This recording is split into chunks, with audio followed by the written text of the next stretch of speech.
రాసిన వానికి ఊరడించు మాటలు. సహోదరుడు భక్తి సింగ్ గారి పరిచర్య నుండి సేకరించిన అనుదిన ధ్యానములు. మే 21. కాబట్టి ప్రతి మనుష్యుడు తన్ను తాను పరీక్షించుకొనవలెను, అలాగు చేసి ఆ రొట్టెను తిని ఆ పాత్రలోనికి త్రాగవలెను. ప్రభు శరీరమని వివేచింపక తిని త్రాగువాడు తనకు శిక్షావిధి కలుగుటకే తిని త్రాగుచున్నాడు. ఇందువలనే మీలో అనేకులు బలహీనులను రోగులనై ఉన్నారు. 1 కొరింథీ 11:28 నుండి 30 వచనములు. మన ప్రభు అయిన యేసుక్రీస్తు యొక్క కోరిక ఏమనగా, ఆయన సంఘం కలంకమైనను ముడతయైనను అట్టిది మరి ఏదైనను లేక పరిశుద్ధమైనదిగాను నిర్దోషమైనదిగాను మహిమగల సంఘముగాను ఆయన ఎదుట నిలవబెట్టబడవలనన్నదియే. అది ఆయన కోరిక మాత్రమే కాదు, దాని కొరకు ఆయన అన్ని ఏర్పాట్లు చేసెను. యూదా 24, 2 తెస్సలోనిక 1:10, 1 యోహాను 3:1-3 వచనములు, యోహాను సువార్త 6:36 నుండి 57 వచనములు.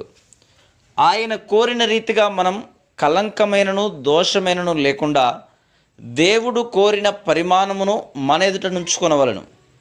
ఆయనను పోలిన వారముగా, ఆయన కుమారుని యొక్క సారూప్యమునకు మార్చబడిన వారముగా మనం ఉండవలనని ఆయన కోరుచున్నారు. మనం ఆయనకు విధేయత చూపిన యెడల ఆయన తన జీవమును మనలో మన ద్వారా సమృద్ధిగా కుమ్మరించగలడు. మనము ప్రభువు బల్ల చుట్టూ చేరి వచ్చినప్పుడు మనం ప్రభు చుట్టూ చేరి ఉన్నామని జ్ఞాపకం ఉంచుకొనవలను.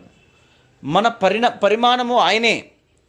ఏ బోధకుడో ఉపదేశకుడో లేక తక్కినవారో కాదు.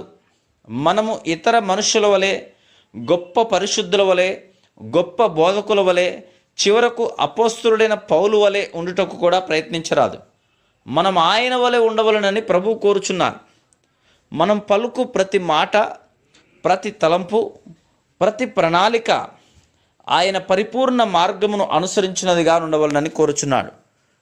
ప్రభువా, నీవు నా జీవితంతో తృప్తి కలిగి ఉన్నావా? ఇతరులు తృప్తిపడి ఉండవచ్చును, మరి నీవు తృప్తి పడితివా?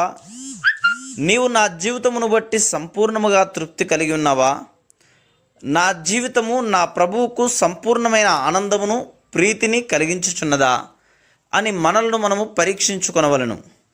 ఆ తరువాతనే, ప్రభువా, నీవు నా జీవితముతో సంపూర్ణముగా తృప్తి పొందుచున్నావా అని అడగవలెను.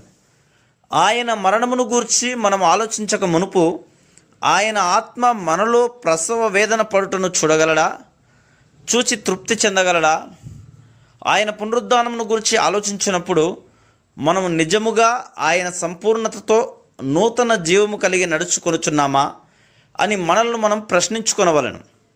దేవుడు నా జీవితమును బట్టి ఎంతగా ఆనందించుచున్నాడు? ఆయన కుమారుని యొక్క సారూప్యములోనికి నేను వచ్చి ఉన్నానా?